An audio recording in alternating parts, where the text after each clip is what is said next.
A Treatise of Human Nature by David Hume. Book 1 of the Understanding. Part 1 of Ideas, their Origin, Composition, Connection, Abstraction. Section 1 of the Origin of our Ideas. All the perceptions of the human mind resolve themselves into two distinct kinds, which I shall call impressions and ideas. The difference betwixt these consists in the degrees of force and liveliness with which they strike upon the mind, and make their way into our thought or consciousness. Those perceptions which enter with most force and violence we may name impressions, and under this name I comprehend all our sensations, passions, and emotions as they make their first appearance in the soul. By ideas I mean the faint images of these in thinking and reasoning, such as, for instance, are all the perceptions excited by the present discourse, excepting only those which arise from the sight and touch, and excepting the immediate pleasure or uneasiness it may occasion. I believe it will not be very necessary to employ many words in explaining this distinction. Every one of himself will readily perceive the difference betwixt feeling and thinking. The common degrees of these are easily distinguished, though it is not impossible, but in particular instances they may very nearly approach to each other. Thus in sleep, in a fever, in madness, or in any very violent emotions of soul, our ideas may approach to our impressions, as on the other hand it may sometimes happen that our impressions are so faint and low that we cannot distinguish them from our ideas, but notwithstanding this near resemblance, in a few instances, they are, in general, so very different, that no one can make a scruple to rank them under distinct heads, and assign to each a peculiar name to mark the difference. There is another division of our perceptions which it will be convenient to observe and which extends itself both to our impressions and ideas. This division is into simple and complex. Simple perceptions or impressions and ideas are such as admit no distinction nor separation. The complex are the contrary to these, and may be distinguished into parts. Though a particular color, taste, and smell are qualities all united together in this apple, 'tis easy to perceive they are not the same, but are at least distinguishable from each other. Having by these divisions given an order and arrangement to our objects, we may now apply ourselves to consider with the more accuracy their qualities and relations. The first circumstance that strikes my eye is the great resemblance betwixt our impressions and ideas in every other particular, except their degree of force and vivacity. The one seemed to be, in a manner, the reflection of the other, so that all the perceptions of the mind are double, and appear both as impressions and ideas. When I shut my eyes and think of my chamber, the ideas I form are exact representations of the impressions I felt, nor is there any circumstance of the one, which is not to be found in the other. In running over my other perceptions, I find still the same resemblance and representation. Ideas and impressions appear always to correspond to each other. This circumstance seems to me remarkable, and engages my attention for a moment. Upon a more accurate survey, I find I have been carried away too far by the first appearance, and that I must make use of the distinction of perceptions into simple and complex, to limit this general decision that all our ideas and impressions are resembling. I observe that many of our complex ideas never had impressions that corresponded to them, and that many of our complex impressions never are exactly copied in ideas. I can imagine to myself such a city as the New Jerusalem, whose pavement is gold and walls are rubies, though I never saw any such. I have seen Paris, but shall I affirm I can form such an idea of that city as will perfectly represent all its streets and houses in their real and just proportions? I perceive, therefore, that though there is in general rule a great resemblance betwixt our complex impressions and ideas, yet the rule is not universally true, that they are exact copies of each other. We may next consider how the case stands with our simple perceptions.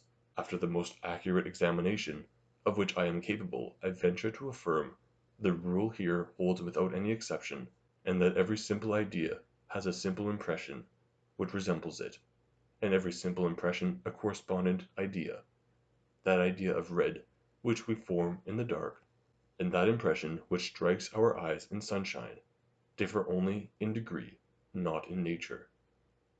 That the case is the same with all our simple impressions and ideas, 'tis impossible to prove by a particular enumeration of them. Every one may satisfy himself in this point by running over as many as he pleases.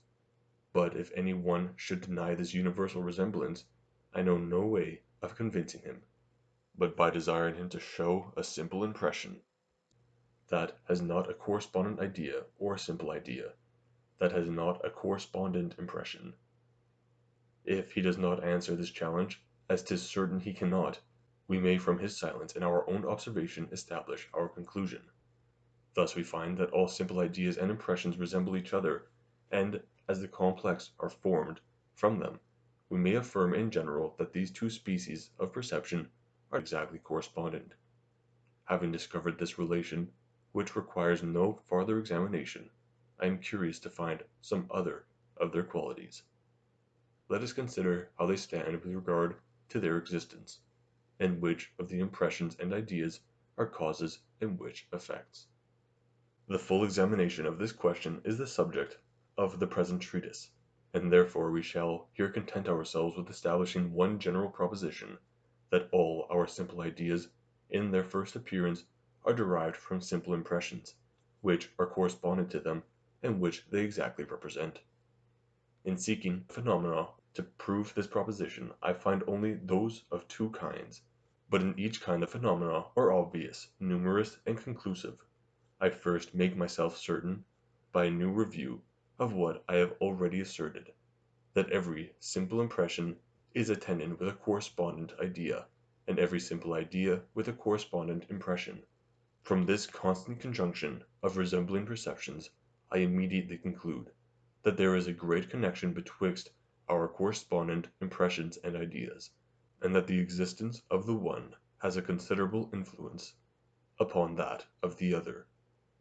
Such a constant conjunction, in such an infinite number of instances, can never arise from chance, but clearly proves a dependence of the impressions on the ideas, or of the ideas on the impressions. That I may know on which side this dependence lies, I consider the order of the first appearance, and find by constant experience that the simple impressions always take the precedence of their correspondent ideas, but never appear in the contrary order.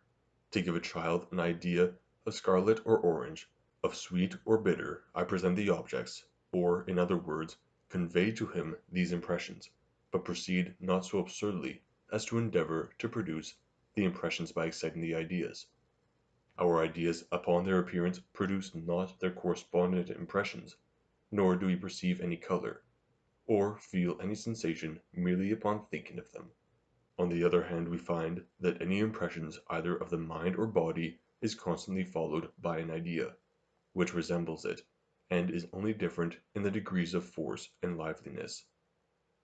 The constant conjunction of our resembling perceptions is a convincing proof that the one are the causes of the other, and this priority of the impressions is an equal proof that our impressions are the causes of our ideas, not our ideas of our impressions. To confirm this I consider another plain and convincing phenomenon, which is, that wherever by any accident the faculties, which give rise to any impressions, are obstructed in their operations, as when one is born blind or deaf, not only the impressions are lost, but also their correspondent ideas, so that there never appear in the mind the least traces of either of them. Nor is this only true where the organs of sensation are entirely destroyed, but likewise where they have never been put in action to produce a particular impression. We cannot form to ourselves a just idea of the taste of a pineapple, without having actually tasted it. There is, however, one contradictory phenomenon, which may prove that 'tis not absolutely impossible for ideas to go before their correspondent impressions. I believe it will readily be allowed that the several distinct ideas of colors, which enter by the eyes, or those of sounds which are conveyed by the hearing, are really different from each other, though at the same time resembling. Now, if this be true of different colors, it must be no less so of the different shades of the same color, that each of them produces a distinct idea independent of the rest. For if this should be denied, 'tis possible, by the continual gradation of shades, to run a color insensibly into what is most remote from it; and if you will not allow any of the means to be different, you cannot without absurdity deny the extremes to be the same. Suppose, therefore, a person to have enjoyed his sight for 30 years, and to have become perfectly well acquainted with colors of all kinds, excepting one particular shade of blue, for instance, which it has never been his fortune to meet with. Let all the different shades of that color, except that single one, be placed before him, descending gradually from the deepest to the lightest. 'Tis plain that he will perceive a blank where that shade is wanting, and will be sensible that there is a greater distance in that place betwixt the contiguous colors than in any other. Now I ask whether 'tis possible for him, from his own imagination, to supply this deficiency, and raise up to himself the idea of that particular shade, though it had never been conveyed to him by any senses. I believe there are few but will be of opinion that he can, and this may serve as a proof that the simplest ideas are not always derived from the correspondent impressions, though the instance is so particular and singular that 'tis scarce worth our observing, and does not merit that for it alone we shall alter our general maxim. But besides this exception, it may not be amiss to remark on this head, that the principle of the priority of impressions to ideas must be understood with another limitation, that as our ideas are images of our impressions, so we can form secondary ideas, which are images of the primary, as appears from this very reasoning concerning them. This is not, properly speaking, an exception to the rule so much as an explanation of it. Ideas produce the images of themselves in new ideas. But as the first ideas are supposed to be derived from impressions, it still remains true that all our simple ideas proceed either mediately or immediately from their correspondent impressions. This then is the principle I establish in the science of human nature, nor ought we to despise it because of the simplicity of its appearance. For 'tis remarkable that the present question concerning the precedency of our impressions or ideas is the same with what has made so much noise in other terms, when it has been disputed whether there be any innate ideas, or whether all ideas be derived from sensation and reflection. We may observe that in order to prove the ideas of extension and color not to be innate, philosophers do nothing but show that they are conveyed by our senses. To prove the ideas of passion and desire not to be innate, they observe that we have a preceding experience of these emotions in ourselves.